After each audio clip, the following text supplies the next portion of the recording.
ها هنا ذكرت مسألة، قلت وفي الفرق بين الرسول والنبي أقوال. وفي الفرق بين الرسول والنبي أقوال.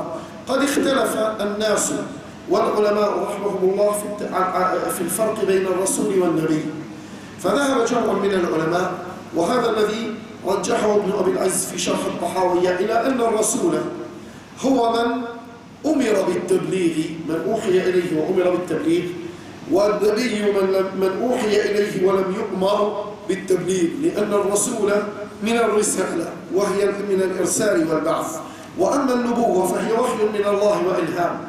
فنظر إلى المعنى اللغوي، لكن هذا القول في التفريق بين الرسول والنبي يعترض عليه بمثل قوله تعالى في سورة الحج: وما أرسلنا من قبلك من رسول ولا نبي إلا إذا تمنى ألقى الشيطان في أمنيته. فبين الله تعالى أنه أرسل الأنبياء. وثانيا، ما معنى أو ما العبرة، ما معنى أو ما الفائدة من كون النبي يوحى إليه ولم يؤمر بالتبليغ؟ فلذلك رجح بعض أهل العلم غيرهم أقوالا أخرى. فذكر الإمام مظهر الدين الزيداني في شرح المصابيح من المقالات في التفريق بين الرسول والنبي أن النبي هو الذي يوحى إليه بالمنام وبالإلهام، وأما الرسول فهو الذي يرى جبريل عيانا. الرسول هو الذي يرى جبريل عيانا، وأما النبي فهو الذي يوحى إليه بالإلهام. وذهب غيره إلى أن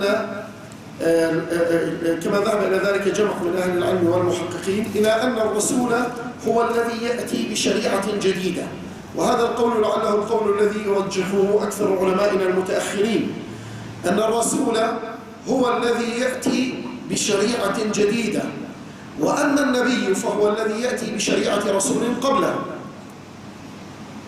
فأما القول بأن النبي هو الذي يوحى إليه بالإلهام وبالمنام فقول لا دليل عليه. هذا تفريق لا دليل عليه.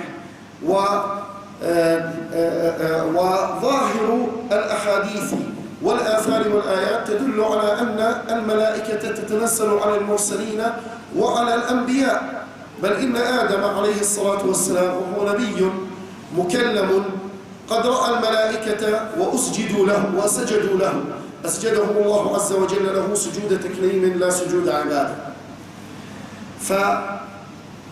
فهذا القول أيضا يشكل عليه هذا. وأما القول بأن النبي هو الذي يأتي بشريعة جديدة، شريعة سابقة لرسول قبله، وأما الرسول فهو الذي يأتي بشريعة جديدة، فهذا القول أيضا يعترض عليه باعتراضات، منها أن آدم نبي مكلم كما ثبت في الحديث، وليس قبله رسول ولا أحد إذ هو أبو البشر. وأيضا منها أن هارون وموسى أرسلا إلى بني إسرائيل، والشريعة أنزلت على موسى. قال الله جل وعلا لهارون وموسى لما أرسلهما لفرعون: فأتياه فقولا إنا رسولا ربك أن أرسل معنا بني إسرائيل ولا تعذبهم.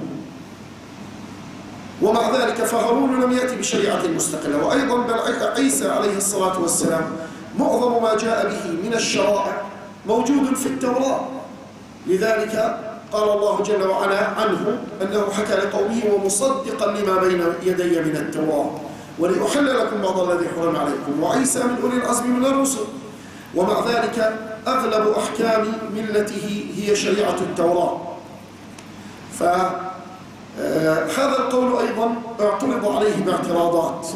من الناس من قال إن النبي هو الذي يرسل إلى قوم موافقين له، وبعض إخواننا من الدكاترة والباحثين من أهل العلم المعاصرين جنح إلى هذا القول، أن النبي هو الذي يرسل إلى قوم موافقين له في الأصل وموافقين دينه في الأصل، كآدم حينما أرسل إلى قوم، كآدم حينما كان في بنيه من البشر وهم في الأصل موافقين له.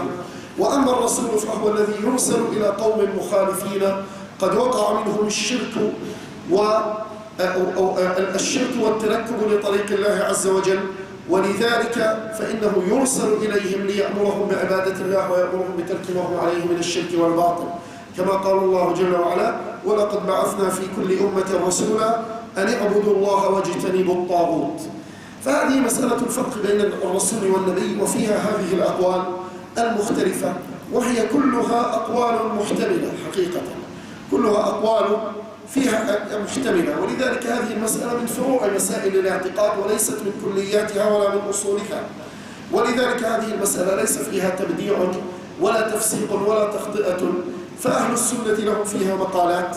والمهم أن مقام الرسالة أكمل من مقام النبوة عند عامة أهل السنة، بغض النظر عن القول الراجح في مسألة الفرق بين الرسول وبين